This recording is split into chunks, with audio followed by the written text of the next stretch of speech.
जय हिंद दोस्तों। आज हम आपको यहाँ पे कक्षा 10 का जो हमारा साइंस का पेपर था 2024 का, यानी कि 824 IN जो पेपर है, इसमें जो न्यूमेरिकल थे, इससे पहले मैंने जो वीडियो बनाई थी उसमें मैंने आपको एक एक नंबर वाले 20 क्वेश्चन जो थे OMR शीट वाले वो मैंने कराए थे। इसी में अगर हम देखें यहाँ पर तो हमारे पास जो न्यूमेरिकल आया हुआ है ये वाला, देखिए चौथे नंबर पे प्रश्न दे रखा है ये वाला। तो इसमें दिया हुआ है नीचे दिए गए परिपथ में 10 यहाँ दे रखा 10 ओम, 40 ओम, 20 ओम और 30 ओम, 60 ओम के 5 प्रतिरोध दिखाए गए हैं। 18 वोल्ट की एक बैटरी से जुड़े हुए हैं। हमारा ये डायग्राम दे रखा है, इसका परिपथ का चित्र दे रखा है। वो गणना करनी है परिपथ का कुल प्रतिरोध कितना है, परिपथ में प्रवाहित कुल विद्युत क्षेत्र धारा कितनी है और बिंदु A और B के बीच विभव दर कितना है। तो हम इसको ज्ञात करते हैं। वीडियो में बने रहिएगा। अगर चैनल पहली बार आए चैनल को सब्सक्राइब कीजिएगा, वीडियो को शेयर कीजिएगा, कमेंट करके जरूर बताइएगा। ठीक है दोस्तों, अगर अभी आप नहीं समझेंगे तो बोर्ड एग्जाम आपके 24 फरवरी से स्टार्ट है, तो फिर उसमें पढ़ने का आपको समय बहुत कम मिलेगा, क्योंकि पेपर में आपका जैसे हिंदी का है फिर गणित का है, तो उसके बाद फिर 2 या 3 दिन का समय मिलता है। तो इसलिए बच्चे जो है ना पहले से तैयारी होनी चाहिए आपकी अच्छी तरीके से। ठीक है दोस्तों, तो देखिए दोस्तों 6 नंबर में आया है। ये 3 पार्ट पूछे हैं, 2-2 नंबर के पूछे हुए, तो आपके लिए ये तीनों अंक बहुत जरूरी है। कैसे करते हैं वीडियो में बने रहिएगा। ठीक है दोस्तों, कमेंट करके लाइक करके वीडियो को जरूर बताइएगा। ठीक है, तो कैसे करते हैं बने रहिए वीडियो पर। देखिए मैंने इसका डायग्राम बना लिया है और इसको मैंने देखिए यहाँ पे भी इसको शो किया है। तो इसको कैसे करते हैं देखिएगा।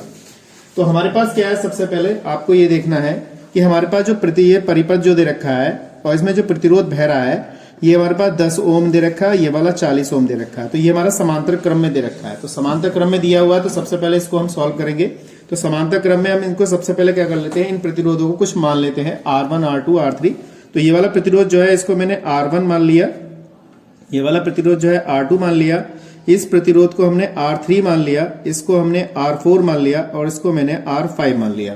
तो ये प्रतिरोध मान लिया। अब हमें थोड़ा आसानी रहेगी, आप बच्चे कंफ्यूज नहीं होंगे इस चीज को करने में। ठीक है, तो सबसे पहले हम इसकी बात करते हैं। ये समांतर क्रम में दे रखा है, तो इस प्रतिरोध को हम R मान लेते हैं।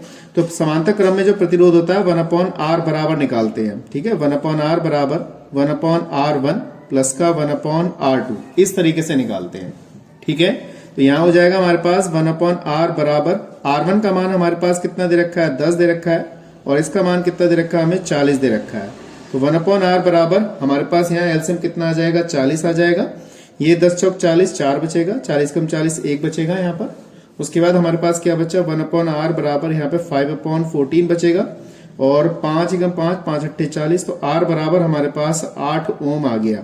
ठीक है, R का मान कितना आ गया, इन दोनों प्रतिरोधों के बीच में हमारे पास देखा जाए तो ये अब ये समांतर क्रम में था, ये श्रेणी क्रम में बन जाएगा। ठीक है, तो कितना आ गया हमारे पास, 8 आ गया। अब बात करते हैं हम इस वाले चित्र की, यानी कि इस वाले उस वाले पोर्शन की। तो ये भी हमारे, अगर इसमें 3 प्रतिरोध दे रखे हैं, ये तीनों प्रतिरोध जो है हमारे पास दे रखे हैं समांतर क्रम में। तो इसको भी सॉल्व कर लेते हैं। तो यहाँ पे मैंने ये प्रतिरोध जो माना है वो R माना था, निकाला था इसको, और ये जो दूसरा वाला प्रतिरोध निकाला है इसको निकालेंगे हम, तो इसको हम R डैश मान लेते हैं। ठीक है, और ये प्रतिरोध भी हमारे समांतर क्रम में, तो इसको ऐसे लिखेंगे 1/R डैश। तो यहाँ पे आ जाएगा 1/R3 लिखेंगे, 1/R4 लिखेंगे, 1/R5 लिखेंगे। तो 1/R डैश बराबर 1/R3 का मान कितना, 1/20 है, यहाँ पे 1/30 है, और यहाँ पे हमारे पास कितना आ जाएगा, 60 आ जाएगा। ठीक है दोस्तों, अब एलसीएम तो यहाँ पे बहुत आसान है, कितना आएगा यहाँ पे 60 एलसीएम आएगा हमारे पास। 60 एलसीएम ले लिया हमने, तो 20 3 60 आ गया, और 30 दूनी 60 आ गया, और ये हमारा 1 आ गया। ठीक है, हमारे पास कितना बचा, 1/R डैश बराबर यहाँ पे हमारे पास कितना हो गया, 6/60 हो गया, ये कट गया, तो हमारे पास 10 बचा। तो R डैश बराबर कितना आ गया, 10 ओम प्रतिरोध आ गया हमारा ये वाला। तो अब अगर देखा जाए तो इसका जो डायग्राम बनेगा, ठीक है दोस्तों, इसका डायग्राम मैं बना के दिखा रहा हूं आपको, ध्यान से समझेंगे। तो हमारे पास जैसे अगर देखा जाए तो हमारे पास ये A इस तरीके से बन के आया, तो ये ऐसे बन के आएगा इस तरीके से। ठीक है दोस्तों, और ये हमारी बैटरी रहेगी, ये हमारी बैटरी आ गई, और ये हमारी कुंजी आ गई। ठीक है, तो हमारा ये प्रतिरोध जो आया R बराबर वो 8 आया, और ये वाला जो प्रतिरोध आया वो हमारे पास कितना आया, 10 ओम आया। ठीक है, अब वो ये कह रहा है कि हमारे पास जो A और B, तो ये हमारा B है और ये हमारा क्या है, C पॉइंट दे रखा था। अब पेपर में अगर देखा जाए ध्यान से, तो इसमें वो कह रहा था इसका तुल्य प्रतिरोध बताइए। अब हमारे पास अभी तुल्य प्रतिरोध नहीं निकला, अभी पहला प्रतिरोध निकाल के, तो हम इसको सबसे पहले पहले वाले पॉइंट को कंप्लीट करेंगे। तो पहला वाला पॉइंट हमारा क्या रहेगा, अब इसको निकाल लेंगे। अब इसमें हमारे पास जो टोटल निकल के आएगा वो उसको हम R डबल डैश मान लेते हैं। तो हमारे पास अब ये श्रेणी क्रम में है, तो श्रेणी क्रम में R प्लस R डैश हो जाएगा। तो R डबल डैश बराबर हमारे पास कितना रहा, आर डबल डैश बराबर हमारे पास कितना रहा, आर रहा। आर का मान हमारे पास कितना है, यहाँ पे 8 है, और आर डैश का मान कितना है, 10 है। तो आर डबल डैश हमारा हो गया 18 ओम आ गया। तो हमारे पास इसका तुल्य प्रतिरोध, यानी कि पहला पॉइंट जो कंप्लीट हुआ उसमें हमारा 1 नंबर, यानी कि हमारे पास 2 नंबर इसके कंप्लीट हो गए। ठीक है, अब हम बात करते हैं सेकंड पॉइंट की। सेकंड पॉइंट में हमारे पास क्या कह रहा था, सेकंड पॉइंट में हमारे पास कह रहा है परिपथ में कुल प्रवाहित धारा। तो धारा हमें यहाँ पे ज्ञात करनी है। तो परिपथ में कुल प्रवाहित धारा है, तो आप सूत्र जानते हैं, I बराबर V अपॉन R, ये सूत्र होता है। लेकिन हमने अभी यहाँ पे प्रतिरोध, तुल्य प्रतिरोध हमने R डबल डैश निकाला, तो यहाँ पे R डबल डैश मारेंगे। तो I बराबर हमारे पास क्या है, V अपॉन R। तो V हमें कितना दे रखा है सवाल में, 18 दे रखा है।